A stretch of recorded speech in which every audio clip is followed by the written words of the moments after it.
শুরু করছি ডিবিসি নিউজের নিয়মিত আয়োজন মানচিত্র। সাথে আছি আমি ইশরাত জাহান।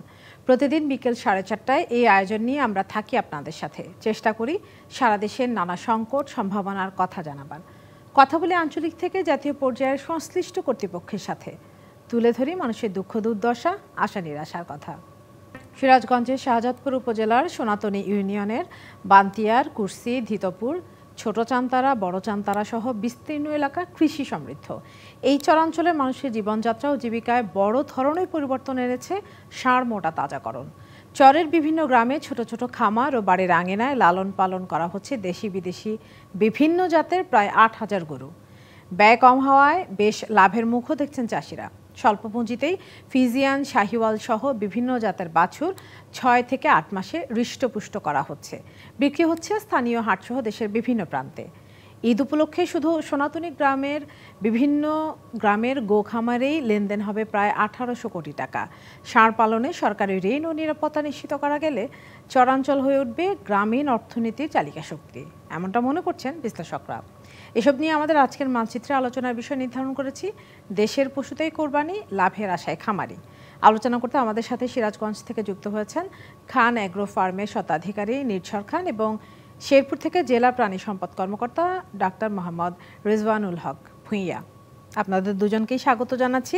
আমি প্রথমে সিরাজগঞ্জে যাব। নির্ঝর খান, আপনার কাছে আসতে চাই।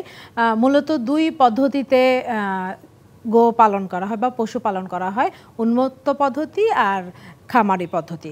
তো আপনার একটা খামার আছে, আপনার কাছ থেকে যেটা জানতে চাইবো যে আপনি নিশ্চয়ই খামারি পদ্ধতিতে চাষ করছেন, তো গো খাতের দাম আর লালন পালন খরচ নিয়ে যদি একটা ধারণা দেন আমাদেরকে।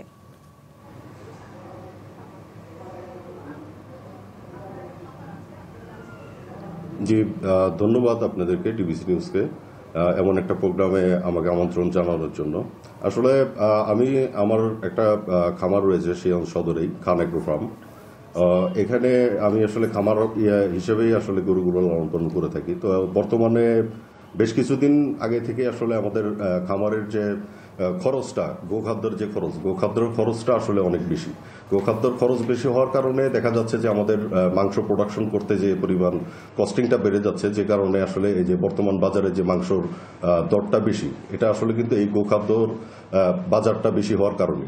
যদি আসলে এই গোখাদ্যর বাজারের নিয়ন্ত্রণ করা যায় তাহলে হয়তো বা মাংস প্রোডাকশনের যেরকম আমাদের কস্টিংও কম হবে, তো আশা করা যায় বাজারে মাংসের দামটাও তখন ধীরে ধীরে কমে আসবে। জি, ধন্যবাদ নির্ঝর খান। শেরপুরে যাব, ডক্টর মোহাম্মদ রিজওয়ানুল হক ভূঁইয়া, আপনার কাছে আসতে চাই। চরাঞ্চলে আমি যেটা শুরুতেই বলছিলাম, চরাঞ্চলে উন্মুক্ত পদ্ধতিতে যে পশুপালন হচ্ছে সেখানে খামারিদের কেমন খরচ হচ্ছে, সেই তুলনায় বিক্রি করতে গেলে কেমন লাভ হয়, একটু সাধারণ মানুষের এইবারের ঈদের কথা যদি বলি, যে সাধারণ মানুষের ক্রয় ক্ষমতার মধ্যে থাকবে কিনা।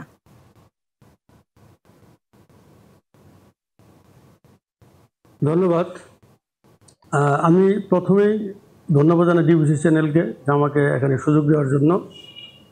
আসলে আমাদের যারা গরুর খামার করেন, মূলত আমাদের ডেইরি খামারের চেয়ে আমাদের মোটা তাজাকরণ খামারিটা সবসময় লাভজনক হয়।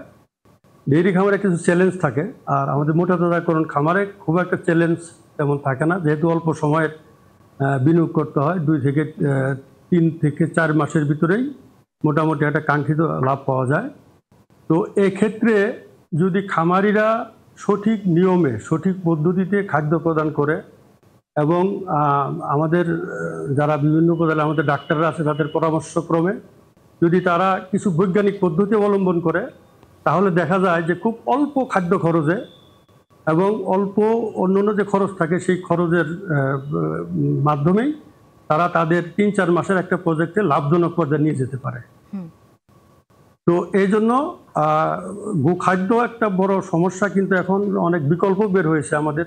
আমরা খামারিরা খাদ্য বলতে শুধু দানাদার খাদ্যকে বোঝায়। আপনি শুনে অবাক হবেন যে আমরা যখন ফিল্ডে ভিজিট করি তখন আমরা দেখি যে 90% খামারি কে বা কাহারা তাদের মাথায় ঢুকিয়ে দিয়েছে যে গরু মোটা তাজাকরণের জন্য মুরগির খাদ্য সবচেয়ে ভালো। তো আমি ফিল্ডে 95% কৃষকদেরই দেখি যে তারা মুরগির খাদ্য খাওয়াচ্ছে ষাঁড়কে, অথচ ষাঁড়ের জন্য কিন্তু আলাদা খাদ্য বাজারে অ্যাভেলেবল আছে। এটা হলো দানাদার খাদ্য, এবং দানাদার খাদ্য খুবই পরিমাণে কম লাগে। একটা সারের শতকরা যে তার ওজন, তার বডি ওয়েটের শতকরা এক ভাগ দানাদার খাদ্য হলেই তার জন্য যথেষ্ট। বাদ বাকি আমাদের আর জাতীয় খাদ্য প্রদান করতে হয়।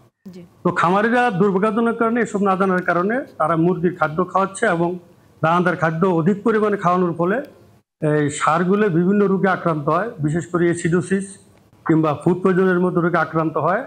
অনেক সার তারা যে ৩-৪ মাস একটা লালন পালন করে যে স্বাস্থ্য হয়, দেখা যাচ্ছে ৩-৪ দিনের রোগেই সেই স্বাস্থ্যটা ভেঙে আবার আগের মতো হয়ে যায়। তো আমি মনে করি যে আসলে খামারিদের পর্যাপ্ত জ্ঞানের অভাব, এবং তারা কি জেলা প্রাণী সম্পদ অফিস যেগুলো আছে জেলা পর্যায়ে সেগুলোতে গেলে পরামর্শ পাবেন তো, তাই না খামারিরা? হ্যাঁ, অবশ্যই অবশ্যই। আমাদের মাঠ পর্যায়ে, আমাদের উপজেলা পর্যায়ে আমাদের বিভিন্ন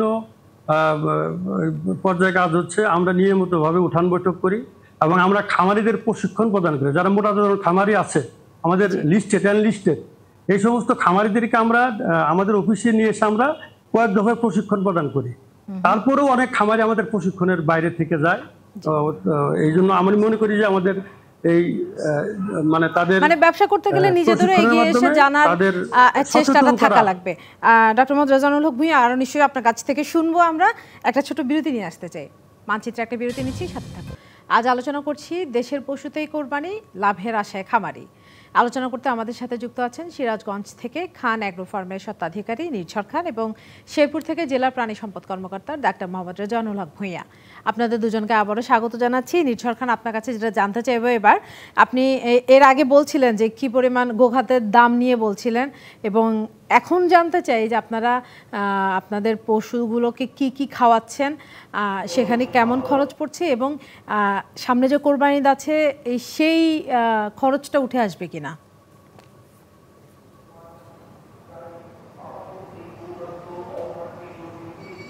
জি, ধন্যবাদ আপনাকে।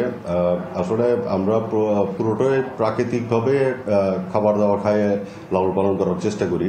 এখানকার আমাদের সিরাজ সদরের প্রাণী সম্পদ অফিসের ডাক্তারদের সাথে পরামর্শ করে তারপরে প্রাকৃতিক ওয়েতে, যেমন আমার নিজের জমিতে ঘাস করা আছে, তো ঘাস, তারপর আমার জমি থেকে আমি ধান করি যেহেতু, সো ওখান থেকে আমি খড় পাচ্ছি। তো প্রাকৃতিক ওয়েতে ধান, খড়, ঘাস, আর এছাড়া আছে গমের ভুসি, ধানের কুড়া, অ্যাঙ্করের ভুসি, খোল। সাধারণত আমরা এই খাবারগুলো খাইয়ে আসলে গরুগুলোকে লালন পালন করি। আমরা আসলে দুইভাবে লালন পালন করি, একটা শর্ট টার্মেও আমরা লালন পালন করি, আর একটা আমরা রাখি লং টার্মেও গরুগুলো লালন পালন করি। দেখা যায় লং টার্মে যেটা থাকে সেটা পুরো বছরব্যাপী থাকে, আর যেটা শর্ট টার্মে থাকে সেটা আমরা হয়তো রোলিং করি। তো এবার আসলে খাবারের দাম যে পরিমাণ বাড়তি ছিল, আমাদের যে পরিমাণ খরচ হয়েছে, এবং এখন পর্যন্ত ঈদের আমাদের আর অল্প কিছুদিন বাকি আছে, কিন্তু আমরা এখন পর্যন্ত দেখা যাচ্ছে যে গরুর যে পরিমাণ দাম হওয়ার কথা বা যে পরিমাণ দাম আশা করছি, আমরা ওই পরিমাণ দাম পাচ্ছি না। লাভ হবে, কিন্তু খুব সীমিত আকারে লাভ হবে। তো এটা নিয়ে আসলে আমরা এখন পর্যন্ত যারা খামারি আছে আমরা শঙ্কায় রয়েছি যে আসলে কতটুকু লাভ করতে পারবো। তো এটা নিয়ে আর একটু চিন্তিত আছি আর কি। জি, আপনাদের জন্য শুভকামনা থাকলো। নির্ঝর খান, শেরপুরে যাব। ডক্টর মোহাম্মদ রেজানুল হক ভূঁইয়া, আপনি এর আগে বিরতির আগে আমাকে বলছিলেন যে খামারিরা কিভাবে লালন পালন করছে সেই বিষয়টি নিয়ে। আমি এবার একটু জানতে চাই, যারা চরাঞ্চলে পশুপালন করছেন তাদের খরচ এবং তাদের বিক্রি নিয়ে কেমন লাভ হবে সেই বিষয়টা একটু জানতে চাই।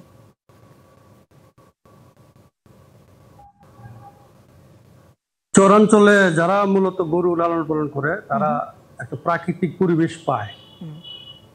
যারা শহরে কিংবা এই এলাকায় যারা ষাঁড় লালন পালন করে তাদের যেমন খাদ্য খরচটা বেশি হয়, কারণ তারা যে টোটাল খাবারটাই তারা রেডিমেডের উপরে নির্ভর করে। চরাঞ্চলে এবং বিশেষ করে শেরপুরের মতো পাহাড়ি অঞ্চলে যেখানে বিস্তীর্ণ চারণভূমি আছে, সেখানে প্রাকৃতিক খাবারের উপরেই অনেকটা নির্ভর করতে পারে আমাদের খামারিরা। আর আপনি জানেন যে একটা গরুর ষাঁড়ে লালন পালন করতে যত খরচ হয় তার প্রায় 70% খরচ হয় খাদ্যের পিছনে। সুতরাং যদি খামারিরা কোনোভাবে খাদ্য খরচটা কমাতে পারে, দানাদার খাদ্যের উপর চাপটা কমাতে পারে, তাহলে অবশ্যই খামারিরা একটা লাভের আশা করতেই পারে। আর দানাদার খাদ্যের পরিবর্তে বর্তমানে আমি সাজেস্ট করব আমার যারা সারা বাংলাদেশের খামারিদের যে তারা যেন সাইলেজের উপরে একটু মানে গুরুত্ব দেয়, কারণ সাইলেজটা সবসময় হয় তো, বিশেষ করে ভুট্টার সাইলেজের সুবিধা হলো ভুট্টার সাইলেজ করলে এখানে যেমন দানাদার খাদ্যের কিছুটা পাওয়া যাচ্ছে, পাশাপাশি আঁশ জাতীয় খাবারেরও যোগান হচ্ছে। আর একটা গরু লালন পালন করতে শুধু দানাদার খাদ্য দিলে হবে না বা শুধু আঁশ জাতীয় খাদ্য দিলে হবে না, দুইটারই সংমিশ্রণ লাগবে। তো এই ক্ষেত্রে দানাদার খাদ্যের পরিমাণ খুবই কম লাগে, বডি ওয়েটে শতকরা 1 ভাগ, এবং বাদ বাকি যে খাবারটা লাগে সেটা আঁশ জাতীয়, যেমন কাঁচা ঘাস, শুকনা খড় কিংবা অন্য অন্য ঘাস, নেপিয়ার ঘাস কিংবা সাইলেজ যদি খাওয়ানো যায় তাহলে দানাদারের খাদ্য খরচ একবারেই কমে যায়। আর আপনারা জানেন যে দানাদার খাদ্যের খরচটাই মূলত খামারিদের মাথা ব্যথার কারণ এই দানাদার খাবারের মূল্য অনেক বেশি। সুতরাং আমার পরামর্শ হচ্ছে যে দানাদার খাদ্যের উপর থেকে যত চাপ কমাতে পারবে তত খামারিরা তারা লাভের মুখ বেশি দেখতে পারবে। জি, আরেকটা ব্যাপার জানতে চাই আপনার কাছে, শেরপুরে এবার কতগুলো পশু ঈদে কোরবানির জন্য প্রস্তুত আছে, আর হাটে যেসব পশু থাকবে সেসব পশুর জন্য কি ধরনের ব্যবস্থা আছে? জি, ধন্যবাদ। শেরপুরে আমাদের এবার প্রস্তুত আছে প্রায় 85,763টা পশু আমাদের প্রস্তুত আছে।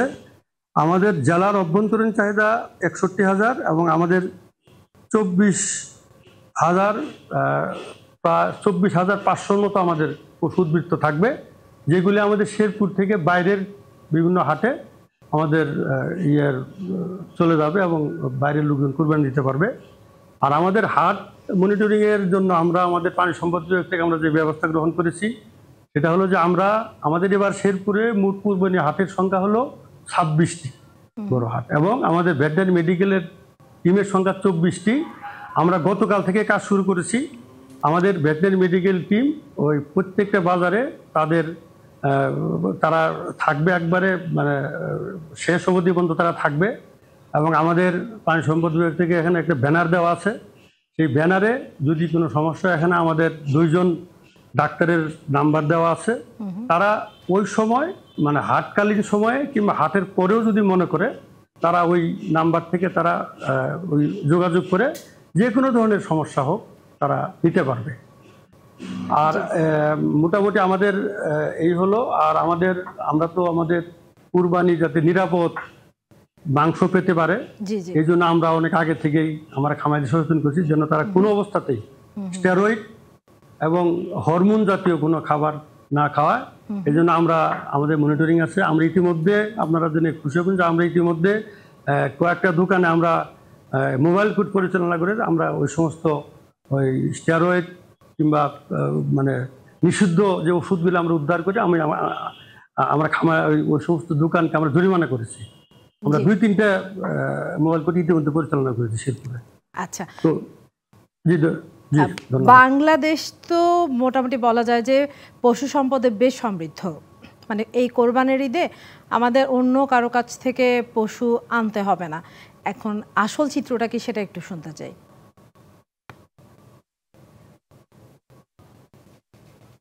জি, আপনারা জানেন যে আমরা গত বছরও কিন্তু আমাদের টোটালি আমরা দেশের আভ্যন্তরীণ পশু দিয়ে কিন্তু আমরা কুরবানির চাহিদা পূরণ করেছি। এবারও ইনশাল্লাহ আমাদের দেশের যে পশু আমাদের খামারে প্রস্তুত করেছে, যদি বাইরে থেকে গরু নাও আসে শতভাগ কুরবানি সম্পন্ন হবে আমাদের দেশি পশুর মাধ্যমে। অসংখ্য ধন্যবাদ ডক্টর আমি একটু নির্ঝর খান আপনার কাছে জানতে চাই যে বাইরে থেকে পশু আসার কোনো শঙ্কা করছেন কিনা আপনারা, সংক্ষেপে যদি বলেন আমাকে। এটা তো জি, আসলে এটা নিয়ে শঙ্কায় আমরা খামারিরা যারা আছি বা প্রান্তিক খামারি যারা আছে তারা সবসময় এই জিনিসটা নিয়েই সবচেয়ে বড় শঙ্কায় থাকে।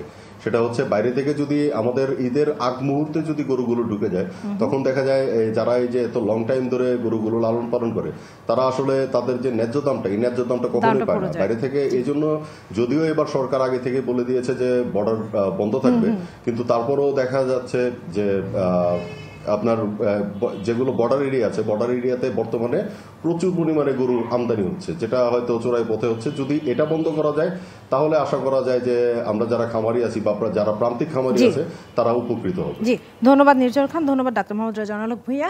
আজকে